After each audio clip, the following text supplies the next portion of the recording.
वही नहीं, यहाँ उसको पैसा देके ही जिंदगी जीना पड़ेगा।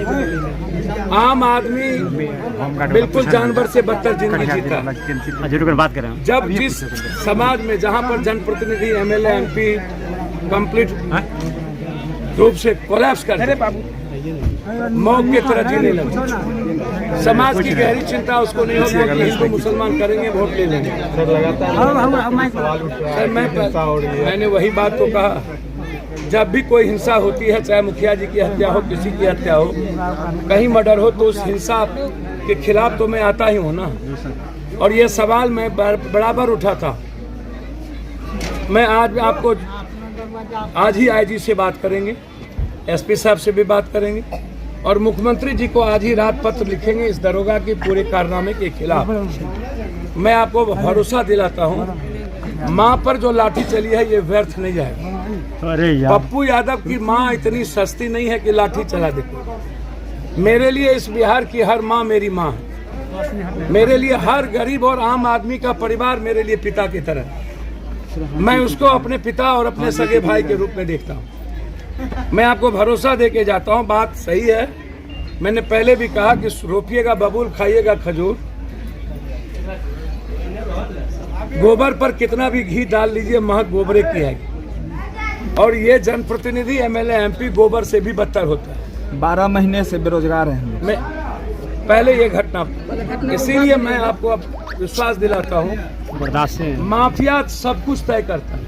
माफियाओं ने वो पैसा दिला करके थाना में जमीन कब्जाने की कोशिश की, जबकि उसको जहां उनको सामान रखना चाहिए उसने जबरदस्ती इसकी जमीन पे सामान रखा और बाद में वो जमीन को अपने माफिया और अपने पैसे के रसूख के बदौलत अपना करना चाहते। तो ये पप्पू यादव के रहते इस जन्म में नहीं संभव। हम जिंदा जब तक हैं, आम आदमी के अधिकार और उसकी आज़ादी को छीनने का राइट किसी भी सरकार, किसी भी प्रधानमंत्री, मुख्यमंत्री और किसी भी पदाधिकारी को हमने आज तक नहीं दिया है। हम लड़े हैं, मेरे मरने के बाद ही किसी से कोई कुछ छीन सकता है। आप भरोसा रखिए, ये लड़ाई मेरी है और इसको हम न्याय तक पहुंचाएं। हम लोग राजा हैं, मैं रंग हूँ। राजा तय करता है, रंग की कोई औकात होती नहीं। सर एक सवाल बनता है यहाँ पर सर कि बहुत लंबे समय के बाद जो है आप इफ्तार पार्टी में गए, लोगों का ये सवाल है कहीं आप तो उसमें शामिल तो नहीं हो? सर मुझे तो समझ में नहीं आता आपको क्या मन में होता है। मेरी पार्टी जन अधिकार पार्टी है, वो कभी कहीं मर्ज नहीं करेगी। मैं बार बार एक आवाज रहा हूँ, 17 साल से नहीं, लगातार विपक्ष की आवाज बिहार में रहा हूँ। विपक्ष नाम की कोई चीज नहीं रही। जब NDA की सरकार थी तब भी पप्पू यादव विपक्ष थे, जब आज थे तब भी पप्पू यादव ये सवाल पर खड़ा है। कल था जब हम सरकार में थे तब भी पप्पू यादव विपक्ष की आवाज थी। आम आदमी की आवाज है पप्पू यादव और इसको सरकार को सही दृष्टि से देखना चाहिए। मैं सरकार का दुश्मन नहीं हूँ और मैं किसी के व्यक्तिगत जीवन से कोई मतलब मुझे नहीं है, लेकिन जो जिम्मेदारी सरकार और नेताओं को मिली है और वो अपने कर्तव्य और दायित्व से वो भटकते हैं, तो पप्पू यादव आईना तो दिखाएगा। पप्पू यादव अपनी बात तो रखेगा ही रखेगा। मैं अपनी बात रखता हूँ, किसी सरकार के खिलाफ नहीं, जनता की आवाज के लिए। ये आप भरोसा रखिए। बार बार ये हमसे पीछे से पूछ रहे हैं, भैया वोट तो तोड़ा कर दे लो, हमरा सब पूछ दे छो।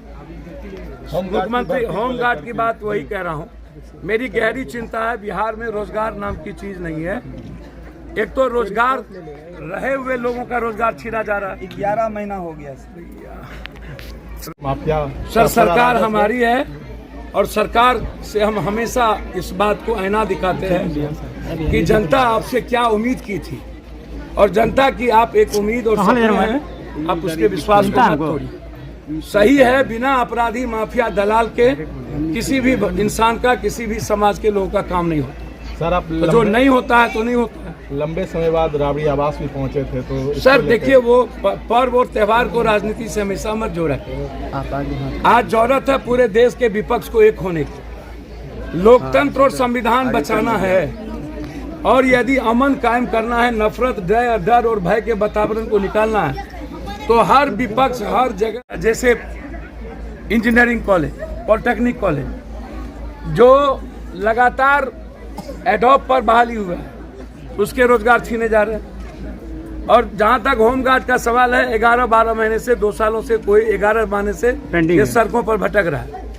ये जिम्मेदारी बनती है सरकार की कि इसको हल करना चाहिए।